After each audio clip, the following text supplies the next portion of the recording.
What's going on, YouTube?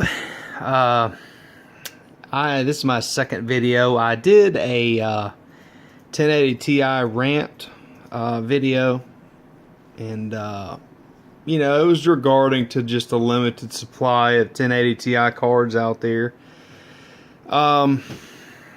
Basically, you know, in a nutshell, obviously, you know, I want one, and you know, now they've actually been coming up to where you can actually get them now. So I do have one in there. It's, you know, obviously the Founders Edition card. The reason why I wanted to go with that Founders Edition card is because, you know, it blows all the heat out the back of the case, and it just really helps keep your CPU temps down a little bit more. Because I do have the all-in-one liquid cooler up top from Corsair. So, but one gripe I want to say with it is I run a QNX 1440p monitor overclocked to 120 hertz. It's a great monitor, you know, for the price and everything, but it uses dual link DVI, and the 1070 that I had before, you know, had that on the board already, so it was like a direct hook, no problem. And with the this is actually just informative for anybody else if y'all have this issue. The issue I was having was whenever I hooked up this adapter piece that came with the 1080 Ti, a lot of people say it's dual link DVI to DisplayPort, and I just want to let you know that is not true. This is a single link, and so that really messed with my monitor. I had multicolors on the monitor and then had different like checker designs. It would not boot up. It would not, you know, put an image on my computer. So right now I'm actually using my girlfriend's monitor. You know, it's a 1080p monitor with HDMI hookup on it. So, you know, I'm pretty much maxed out right now at 59 hertz, you know. But I had to order a piece off Newegg, a dual link DVI connection to DisplayPort. So if you do get this Founders Edition, you're gonna need to invest some money in a dual link DVI to DisplayPort, because this is not gonna work, especially if you're running, you know, over 60 hertz on a monitor. It's just not gonna work. So this piece right here is pretty much trash. But my initial impressions on the graphics card, I mean, I think it's a really nice graphics card. It does run a little warm, you know. That's why I'm using EVGA Precision X to put a custom fan curve on it, so it's not so bad. But what I want to do is I want to show you kind of you know, what the performance is like. I'm going to do a Valley benchmark test on it, and 8 times anti-aliasing. As you can see right there, it's a 1920 by 1080. I know everybody's like, man, you got that thing to run 1080p? No, I did not get this card to run 1080p. That'd be straight up retarded. But I want to go ahead and show you a live test on this to show you, you know, what kind of score that I can achieve. But you know what? To be honest with you, I'm going to do a different test. We're going to do a more popular test. We're going to do a 3D Mark test. We're going to launch this in 64-bit. So pardon my professional camera footage skillage. But let's see here. We're going to do just regular Firestrike. I have heard that, you know, running anything 1080p on this card can possibly cause a bottleneck. In my other videos I've described what I have as far as the CPU goes. I have a 5930K hexa-core processor, you know, it's 12 threads. It's overclocked to 4.4 gigahertz, and I've got Corsair Dominator Platinum RAM running at 3000, a little over 3000. So I mean, it's not slow, but we'll go ahead and run this to kind of show, you know, what it could do, you know, if anybody's interested in doing it. You know, as far as purchasing the card, the new third-party vendors, those cards are rolling out now. Those cards are going to be great. Those are going to stay a little bit cooler. To be honest with you, I plan on overclocking this one you know, whenever I do a custom loop, you know, water cooled system on it. But anyways, I'm gonna shut up, and I'm gonna go ahead and run this so you can actually see, you know, what it does score, and you can compare. If anybody else has a 1080 Ti, you can compare your score to my score, or vice versa, you know. But yeah, it's a good card, man. I mean, it's to be honest with you, it's like a night and day difference from the GTX 1070 that I had before.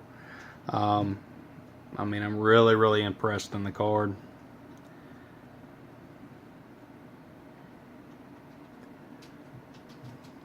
How about that Titan XP version 2?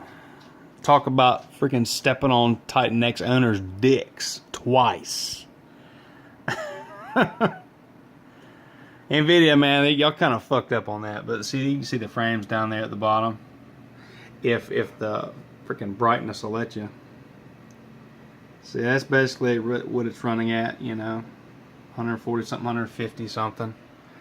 Which I guess for a little synthetic benchmark, I guess it's okay, I guess. But you'll hear the fans kind of ramp up a little bit.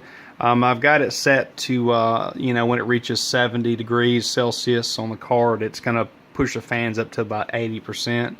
Really haven't gone over 80% at all. I haven't had to. Most of the time when I'm gaming, you know, my card hits mid 60s, sometimes low 60s, depending on what game I'm playing, and at max 70 degrees Celsius for really GPU intensive games. But right now, this is the only test I can really do right now, because my monitor, I can't really use it right now, and that is a native 1440p monitor, which, you know, with this card, I'm pretty sure everybody knows that this is not a 1080p card. This is at the very least a 1440p card. So I wouldn't exactly say it's like a true 4K just badass experience, because in my opinion, a 4K card runs 4K maxed out at 100 plus. That's a 4K card in my opinion. But I think this is probably going to be the last graphics card that I get for this actual setup that I have. And that is because, you know, my next setup that I'm going to get, you know, is probably going to have a whole lot more than 6 cores. And, you know, it's going to be even faster, you know. And I'll definitely lean towards actual 4K build then, and I'll purchase a 4K monitor. But right now, I'm happy with 1440p. I think it's a really good sweet spot. And of course, I wanted to get the best graphical fidelity I could, and the best way to do that is with a single card, but the most powerful single card you can get.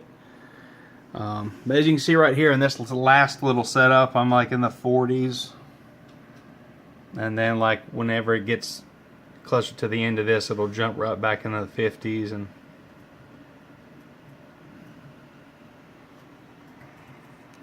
but you'll see the final score here in just a second.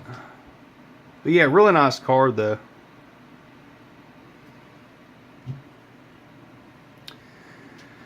That score right there kind of fluctuated a little bit before I hit 21,800 and something and some change, but I've got lights on and stuff, and I've got another gaming computer right beside me. It just fluctuates, but as you can see, the graphical score is 28,118. You know, that's I think that's a pretty good score, I think. So I'm gonna do compare it to the rest, and you will see it's better than 98% of the rest. You can see right here, that's my that's the GPU. It's, I mean, bone stock. I haven't even overclocked this thing yet, and it's hitting 1848 megahertz. And you can see this is my CPU, the 5930K, running at 4.4. Pretty modest. You know, if I had a custom loop, I'd probably, you know, at least hit 4.6 or 4.8, whatever they normally hit. But yeah. I just wanted to show this, man, to show y'all, you know, exactly what the card's like. Like I said, I really haven't gotten a really true impression on it because I'm not able to use my native monitor for this. But yeah, fantastic card, man. You know, when I like the Founders look. I mean, it's really classy looking. It really looks good with Corsair Dominator Platinum RAM. It's really kind of got the same look. And yeah, the X99 classified motherboard, that red kind of irks me, but I can't get rid of that red, but I can turn that little circle, I can turn that silver. But so I'm gonna leave it like it is, and I don't really care. I mean, I mainly just game. I'm not sitting here staring at my computer. But anyways, man, for all you guys that have ever watched my videos, especially my 1080 Ti rant video, I really appreciate that. And again, I apologize. You know, I was kind of really pissed off because I had, you know, sold my 1070 and there's no cards to be found. And so now I finally got one. I mean, I'm probably not going to worry about getting a third-party vendor version. I might possibly get another one and SLI it, but we'll see how that goes. We'll see how the scaling goes. I had two 980 Ti's and those both scaled pretty good. But I don't really know how this whole Pascal thing is going to scale, so I'm going to stick with this for now. I really don't see a point in getting another one, you know, with 1440p. Maybe, you know, down the road when I hit 4K, I'll probably up the ante on the next maybe generation or two. But anyways, man, you guys take it easy. Again, I really appreciate you taking the time out of your day to watch the video. And this really wasn't a rant this time, but I just wanted to let you know, if you are interested in the 1080 Ti Founders Edition, just be sure that you have the monitor and the actual connection on your monitor for that to work, because if you only have DVI like this Qnix monitor does, you're going to have an issue, because that does come with these single link DVI. Anyways, you guys take it easy and peace out.